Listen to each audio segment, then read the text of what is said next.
Bonjour, mon nom est Alexandra Bandéan, comédienne et artiste en arts visuels, chant et danse, et je suis végane depuis 2015. Il me fait grand plaisir de vous accueillir à cette vidéo du Festival Vegan de Montréal 2020 présentée par Nafsika. La vidéo qui suit s'intitule « Sur la route avec les véganes gourmands ». À la croisée des saveurs du Québec, en passant du salé au sucré, nous vous invitons à plonger au cœur de la cuisine végane audacieuse et savoureuse, un fameux mélange qui interroge ses convives sur leur identité, leurs valeurs, leur histoire gastronomique. Plus qu'une simple assiette végétale, n'attendez plus pour découvrir la cuisine végane qui nous propose une facilité, une grande variété de mets en voyageant de Mont-Tremblant au sein de la réconfortante cabane à tuc et passant par Trois-Rivières pour découvrir un endroit branché comme Café Frida, avant de retrouver un restaurant fleuri et coloré comme Ohana Sushi Vegan à Montréal, puis finir avec les délicieux desserts de Sophie Sucré. Si vous appréciez les vidéos du Festival Vegan de Montréal 2020, vous pouvez faire une contribution volontaire sous la forme d'un don via notre site web festivalvegandemontréal.com. Le festival est un organisme à but non lucratif qui fonctionne avec des bénévoles. Et le contenu que vous allez visionner est gratuit grâce à leur implication et à celle de nos commanditaires. Je vous souhaite un bon visionnement et une excellente journée.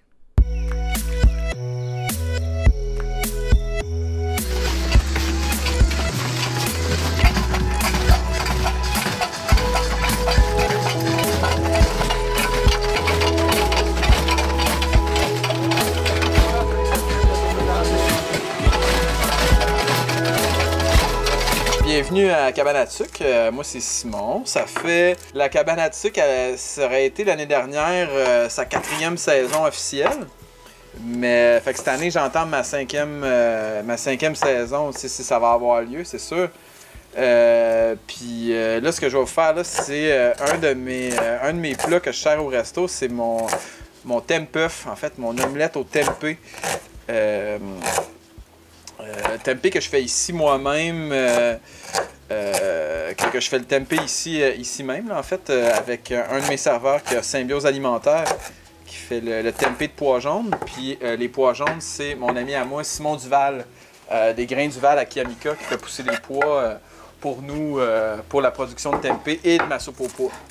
Parce que au-delà d'être végétarien, vegan, en fait, mon restaurant, il est aussi bio, local et sans déchets. Fait que moi, il n'y a aucun ingrédient. Comme tu vois, les oignons que je coupe là en ce moment, c'est des oignons des Jardins Sans Pépins, qui est des jardins que j'ai ouvert il y a 4 ans. Juste au bout de la rue du resto, en fait. Puis c'est là qu'on fait pousser toute notre bouffe de toutes nos petites familles. On se fournit en légumes, puis tranquillement des noix, puis des fruits, toutes les petites familles. Et, moi, je suis végétarien depuis que j'ai 16 ans. Puis moi, j'étais tout le temps malade quand j'étais jeune. Puis à me donner, c'est ça, mon père était végétarien. Puis c'était la bébite par rapport. Tout le monde disait qu'il n'y avait pas de bon sang, puis tout. Puis qu'il était pour être malade, peut-être manquer de quoi. Puis étrangement, c'était le gars le plus en forme. C'est l'adulte le plus en forme que je connaissais. Puis à ce jour, encore une fois, c'est le gars le plus en shape de son âge que je connais, tu sais. Puis moi, quand je suis tombé végétarien, c'est comme un concours de circonstances, tu sais, veux pas, j'étais. Je voyais mon père une fois de temps en temps, c'était pas. Je suis de mon temps, là, des parents séparés qui se voient pas, puis c'est ça, puis à me donner. J'étais en voyage de vélo, puis je me suis dit, j'avais 16 ans, j'étais parti tout seul en vélo, je m'en allais au Nouveau-Brunswick, puis à me donner, je vais juste essayer d'arrêter de manger de la viande, puis Colin, j'étais plus endormi après avoir mangé, j'étais moins fatigué, j'étais top shape, puis je suis jamais revenu depuis. Je suis resté végétarien. Puis j'ai été une longue période végane.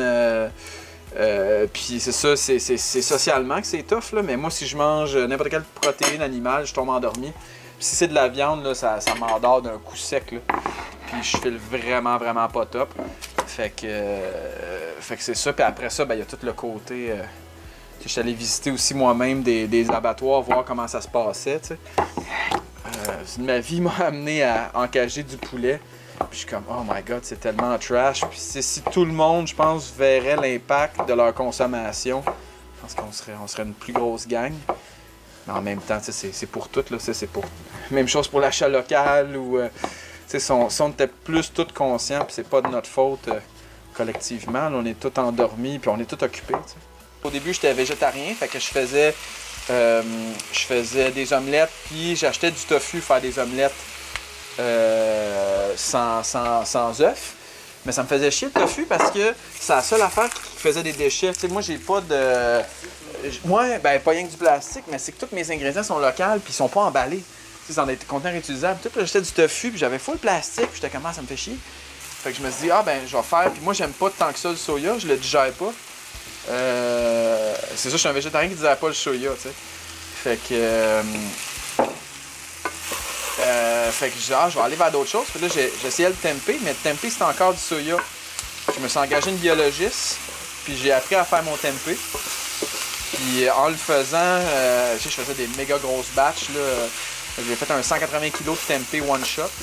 Puis j'ai mon chum, mon serveur, mon bon ami Julien, il a dit, ben moi, je vais le faire le tempeh. Mais lui, il veut pas dealer avec le soya, fait qu'on le fait avec du pois jaune.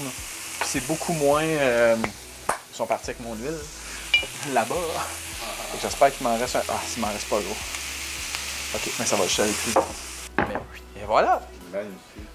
Mais tempeh, là, tempeh de pois jaune, là, moi, dans un mois, je vais avoir un genre de formulaire en ligne, puis tout pour acheter de mes produits. Puis là-dedans, il va y avoir du tempeh. Du tempeh, des tourtières, du kimchi. Puis comme je te disais plus tôt, tu sais, moi, j'ai une grosse gang pour arriver à ça, tu sais. Je fais pas ça tout seul, là. Tu sais, genre les légumes, les trucs, puis tu sais, on peut se réapproprier la chaîne alimentaire de tout. Tempeh, puis le kimchi, prendre le jus du kimchi, puis faire la même omelette. Tu peux faire la même chose. Tu as juste besoin d'un oignon, une coupe de légumes. Prends-moi une coupe de légumes là-dedans. Moi, c'est des légumes déshydratés. Moi, je le mets un peu avec du vinaigre de cidre. Puis avec les légumes déshydratés, ça repogne. Je fais sauter mes oignons, mon tempeh, clac. Je mets mon mélange vinaigre de cidre avec de l'eau, avec mes légumes déshydratés, clac. Et voilà.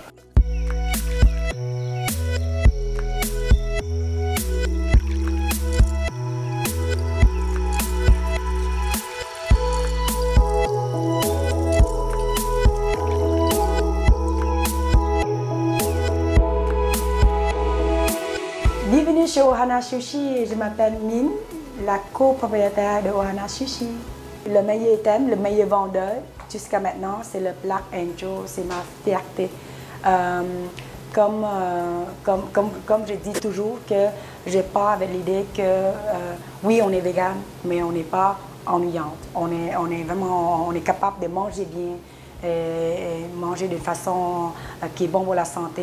Comme vous savez, de l'ail noir, qui est extrêmement bon pour la santé. Alors je dis, mais pour le moment, il y a une personne qui utilise 7 ingrédients pour introduire dans le menu. Alors moi, je décide de le faire. Puis j'ai testé, puis oh, c'est beau, puis c'est bon, puis les gens aiment beaucoup.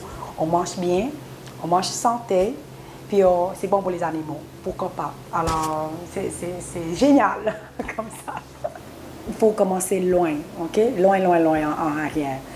J'ai commencé dans le domaine sushi quand j'étais très jeune, vers 1997-98.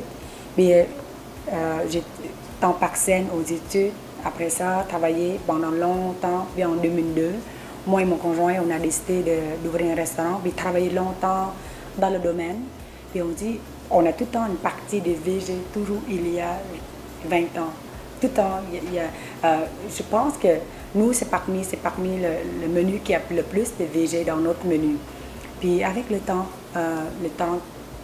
se file, j'ai dit, ah, pourquoi pas développer un menu vegan, même pas un menu vegan. Ça fait comme trop longtemps qu'on a cette idée-là, mais on ne part pas avec l'idée. Puis j'ai décidé un jour avec mon conjoint de partir avec l'idée que j'ai eue tout le temps auparavant. Puis après ça, c'est sûr que quand on a l'idée, il faut faire des recherches. Puis en faisant la recherche, ça m'appuie encore plus. Oh, c'est ça qu'on devrait aller à 100%. C'est là que j'ai décidé en 2018, quand mon garçon a 1 an, quelque chose, je restais à la maison avec lui. Puis en restant à la maison, je faisais des recherches et tout.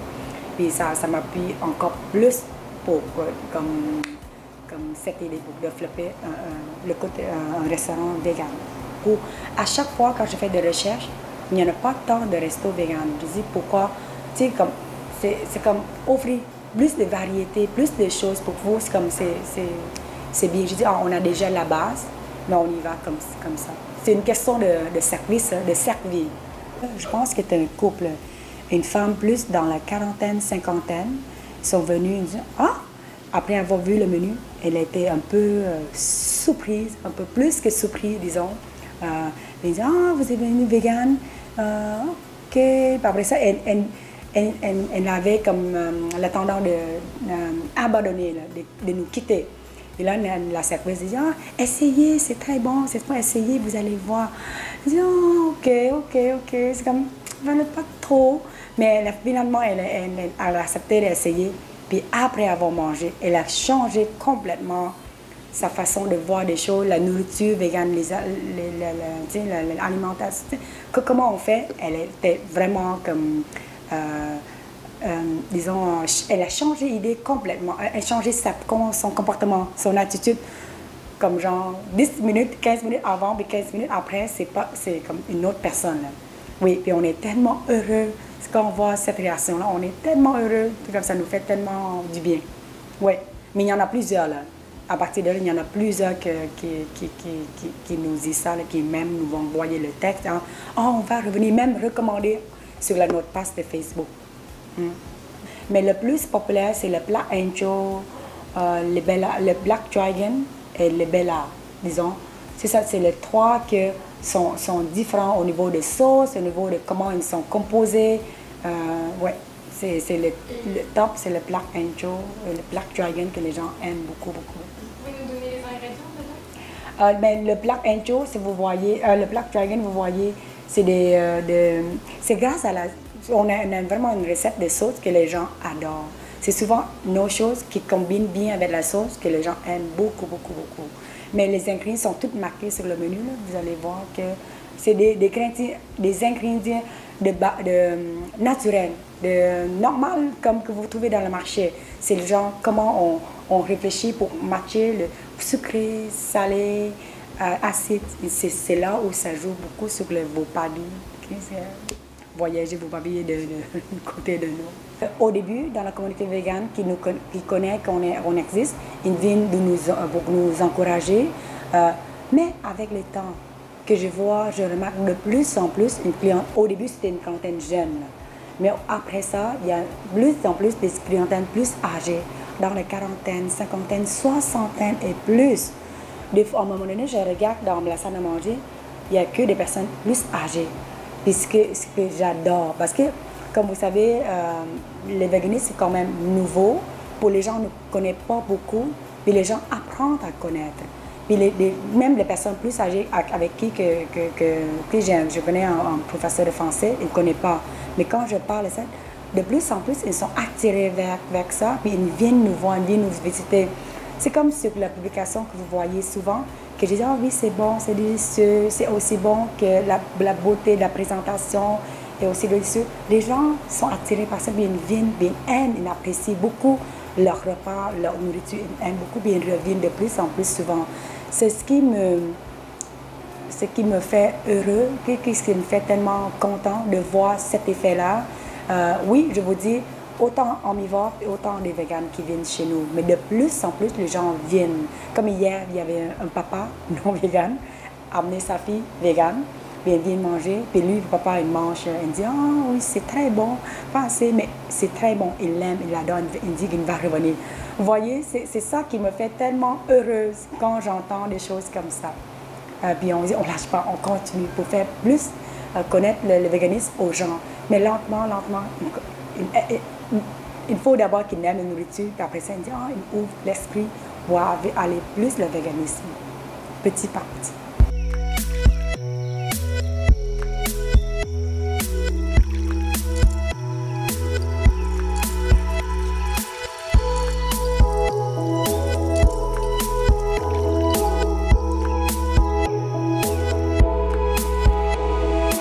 Gabrielle Cossette, je suis copropriétaire du Café Frida que j'ai ouvert en 2015.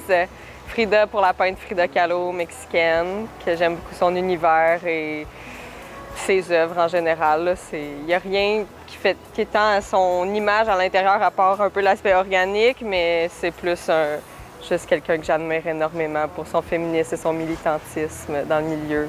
Moi, j'étais végétarienne adolescente parce que j'avais vu des trucs sur la cruauté animale, puis ça m'avait accroché, puis c'était facile aussi en appart, juste cuisiner végé, c'était comme ça, puis j'aime vraiment cuisiner, je cuisine bien, je m'en vante un peu.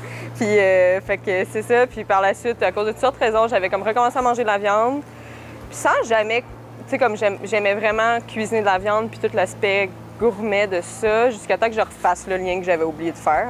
J'ai comme une période de 3 ans que... Le lien éthique. Oui, le lien éthique, mais surtout après ça, moi, ce qui est vraiment venu m'accrocher, c'est le lien écologique. Ça a comme été le no turning back, là. Je me suis remis, j'ai fait comme tout le monde, j'ai écouté Conspiracy, j'ai écouté 3-4 patentes, puis après ça, j'ai fait, OK, ça sert absolument à rien consommer des produits animaux, à part le goût, puis ça vaut pas tant la peine, dans le fond.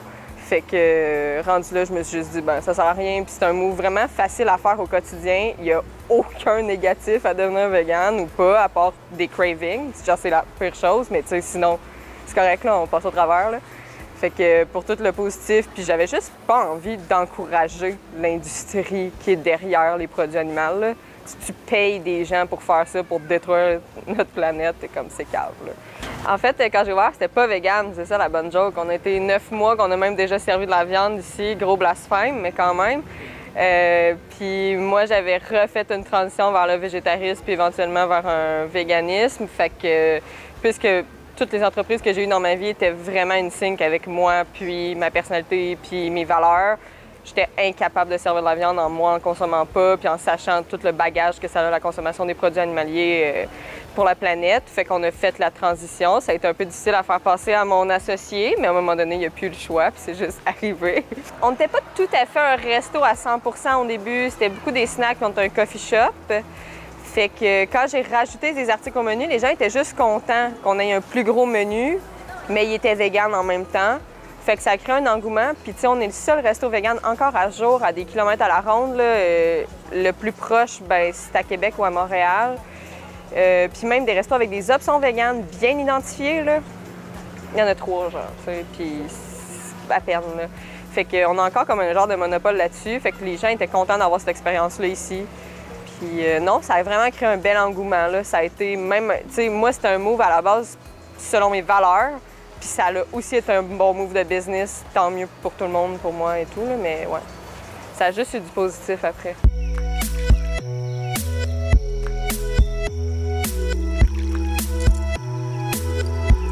Bonjour, je m'appelle Mylène Laoud. Je suis propriétaire de la pâtisserie Sophie Sucrée à Montréal, là où vous vous trouvez. Sophie Sucrée, c'était le prénom de ma grand-mère et donc je lui ai rendu hommage en nommant ma compagnie. Parce que c'est d'elle que je tiens vraiment mon amour pour les gâteaux, la pâtisserie, ma gourmandise, mais aussi ma capacité de les produire et de m'apprendre moi-même à faire des choses. Elle avait ce talent, elle aussi, elle avait vraiment... elle s'était appris à faire toutes sortes de choses, dont la pâtisserie. Elle était vraiment, vraiment talentueuse. Et son adaptabilité. Je crois que si elle était encore en vie, elle aurait aussi elle-même changé toutes ses recettes pour les rendre véganes. J'étais pâtissière avant d'être végane, moi-même. Et puis, c'était avant d'ouvrir la boutique Sophie Sucrée. Et j'ai vite réalisé que c'était important pour moi que mon travail soit vraiment en ligne avec mes valeurs, qui étaient en train de changer très, très rapidement. Et à travers ce développement, c'est ça, j'ai vraiment... voulu pouvoir offrir ce que je cherchais, si on veut, parce qu'il y avait un manque d'options et puis il y avait encore des préconceptions un peu négatives sur ce qu'est la nourriture végane. Encore un peu, mais beaucoup moins maintenant. Les gens sont beaucoup plus informés que dans ce temps-là, mais c'était notre mission à ce moment-là et ça l'est toujours de rendre le monde un petit peu plus végane et de pouvoir le faire à travers des pâtisseries. On a trouvé que c'est une approche vraiment en douce, là, sans être trop inquiétante, mais de pouvoir apprivoiser les gens de cette façon, leur montrer qu'il y a une façon de préparer des choses avec des bons ingrédients qui vont être quand même très, très délicieux. On n'a pas besoin de se priver dans le véganisme et de montrer aussi que c'est pas synonyme de granola santé nécessairement, qu'on peut avoir tout ce qui est cochon et tout ce qu'on rêve d'avoir sans se priver puis sans nuire à la planète et aux animaux et à notre corps.